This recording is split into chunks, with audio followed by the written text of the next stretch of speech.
Hello everyone, back again today with another quick video. We're going to talk about interviews when it comes to the fitness industry and being a fitness professional, but mostly we're going to focus around overall tips for any type of interview. First off, congratulations, because if you have been invited to conduct an interview, you're probably already qualified in the eyes of the hiring manager. So you don't have much to worry about as far as proving could you handle that job, because they've already determined based off your resume and your cover letters, your references, your documents, that you may be a potential fit for that company. And now all you need to do is show up and make sure that you are a good fit. So relax. It's okay. You'll go on multiple interviews in your life. Some will be better than others. But overall, if you keep a level head and go in and just are prepared and can expect some certain things, you should be okay. The first thing is to make sure that you are dressing properly for this interview. Even as fitness professionals, I don't care if you're going in for a personal training or a group exercise position, it's probably best to first assume that you should be dressing at least as business casual. Unless the hiring manager says to you that you will be performing some sort of workout routine for them. Maybe bring workout clothes as a backup, but going to that interview, at least bare minimum business casual. So I divide this into two sections. More entry level jobs, so when you're first coming out of college or part-time job, that's when you really want to dress business casual. There's no need to go full suit and tie or over the top, because it's not really required. I mean, if you want to, that's fine. It may come off as a little bit strange if you're coming in for the role of a personal trainer and you show up in a suit and tie. But I would recommend at minimum at least that business casual. And then if you're signing up for more of a director, managerial position, higher up position, then definitely business formal, because you want to show that you are very professional. In your dress, in your attire. So, it does depend on which position, but bare minimum business casual will work. For females, you see some examples here. For men, just, some nice pants and then a button-up shirt is completely fine. No need for a tie. You can wear a tie if you want one. But, suit jacket, that high-end sort of business formal, you could really do that more so when you are applying for a higher level position. And so showing up to the interview, one, critical, make sure you're on time. Back in the day, before you had GPS on your phone and everything like that, people used to print out what was called MapQuest, and the day before maybe show up to the building, make sure that they knew where they were going, to make sure that they were going to be on time. And so, you may not need to go to that extreme, but if you pull up on your GPS and it says it's going to take you 45 minutes to get to that location, to that building, well, leaving an hour 15 minutes earlier won't hurt. You're better off being early to the interview than being late. Number two, no headphones. I don't know why nowadays, a lot of people have to wear headphones at every single event, even during class. Sometimes I see students with headphones in, like they need to have a soundtrack to their whole entire life. If you're showing up for an interview, leave them in the car. There is no need whatsoever, even when you're waiting there, to have your headphones in, and it just comes off as very disrespectful. Not only during interviews, but when you're trying to have an actual conversation with someone, it almost looks like they're not really concerned with what you're talking about. So before you even step in the building, leave the headphones, the AirPods in the car. Nobody cares. Talk to the front desk staff, because the interview process a lot of times starts when you walk right in that front door. So if you could be courteous, if you could be nice to that front desk staff, maybe ask some questions, what it's like working there. And then, when you're done with your interview, the hiring manager comes up to that employee and says, well, what'd you think? Well, if you left a good impression on the people at the front desk or when you first walked in, well, that comes off good on you because they're looking for other opinions from people who already work there, because they want to know, is this person going to be a good fit? Are they going to fit in the environment? And then, the last thing, just before you show up, be prepared. Know what that company is about. So go to their website, right? Really read through it and make sure you know maybe the different services and programs that they offer. Make sure you know the background, if they have a history. Just do your research and also be prepared with the potential questions that they may ask you based on how they operate. And so, this is the main part of that interview. You're going to sit down and they're going to ask you questions about your background and your personality. So, potential questions are going to include passion for the job or the industry. And in combination with that, your experience. So you're going to want to make sure as a fitness professional, you have in your holster many different times that you have interacted with clients and provided above and beyond customer service, right? So, come up with certain situations where you provided great customer service, maybe sometimes where there was a difficulty and you had to do some problem solving in order to figure it out.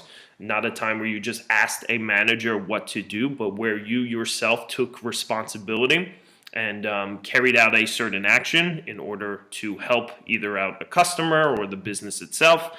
And make sure, you basically, as a fitness professional, we are supposed to be out there interacting with people. So make sure when they ask you questions about that you have plenty of examples saying, well, in order to help this client who was on their blood pressure medication, and then we started this fitness regimen, and by 6 months he was off that blood pressure medications. Stories like that really convince a hiring manager that you have this passion for the industry, that you're able to work with clients, and that, you are going to be good in any position or any role that you get hired for.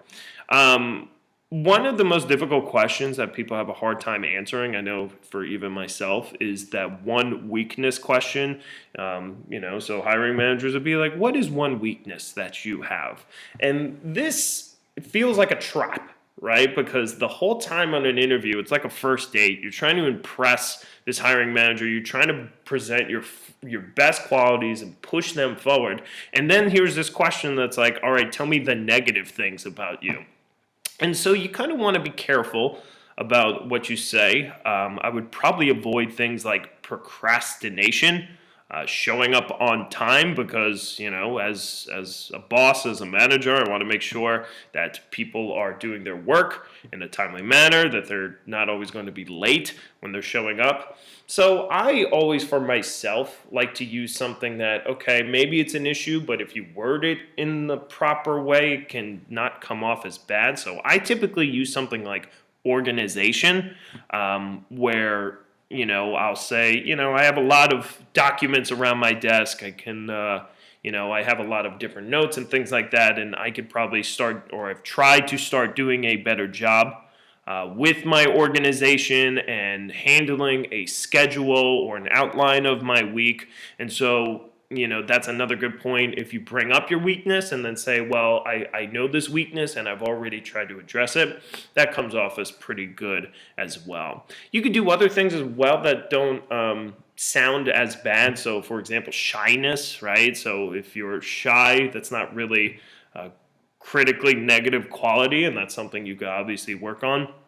But again, when you answer that question, you just want to make sure that you're not putting yourself in a position where you come off too negative. All right, some last tips for the interview.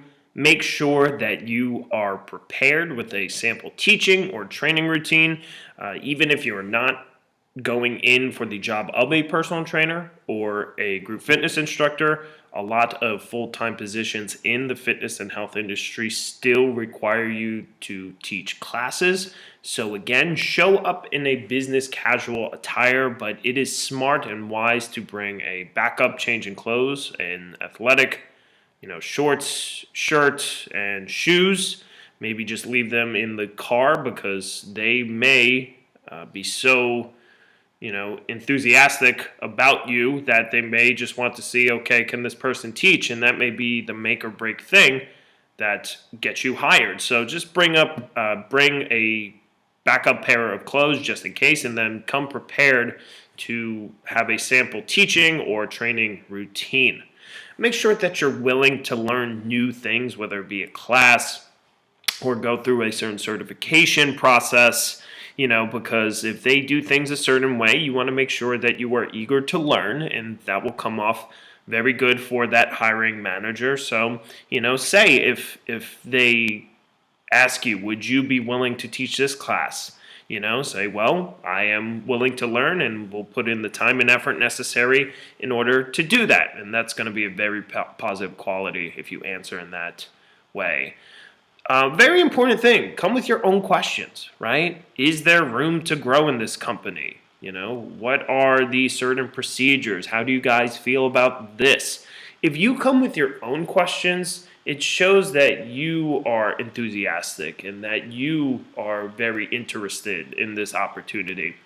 So if you come with your own questions, it shows a level of passion about the job and a certain level of eagerness that will come off very good. And then too, you want to make sure you know what you are getting into. The interview process is not just for the manager to the potential employee. This should be a process for you too, to see if this is going to be a good fit, a place that you want to be potentially for 1, 5 years, 10 years, etc. Right? So come with your own questions and make sure, is this place, can I not only, see myself working here for the next year, but long term, is there going to be growth for me down the line? The final tip I'll share with you is the question, what do you think they would like to hear? So when you're sitting down with a hiring manager and they're asking you all these different questions, you have to think about, well, if I was in this position and I was hiring someone,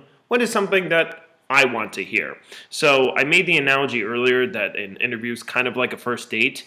You don't want to come off too strong. You do want to show your passion with it.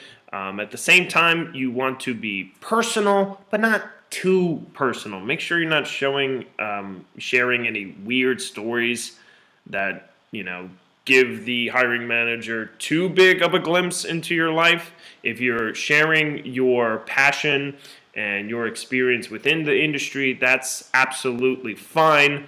But you just want to avoid getting too personal, especially just on the interview, right? You want to make sure that you're a good match, but not come off too strong. But as far as the questions are concerned, what do you think is a good answer? So when someone says, give me a time where you showed exceptional customer service, you want to make sure that this is an instance where they are, actually showing, okay, how did this person go above and beyond for someone? Not just, oh, I always make sure to answer people's questions. You want to be descriptive. You want to be outside the box. You want to make sure that you stand out. Remember, you're probably not the only you're probably not the only one that is being interviewed. So you want to make sure that you stand out. And so with those questions, it's good to maybe practice things beforehand and make sure you have a good answer lined up. So this way, when you get to the interview, you can just, present what you already practiced. All right, everyone. Thank you guys so much. And good luck with your interviews out there. I will see you next lecture.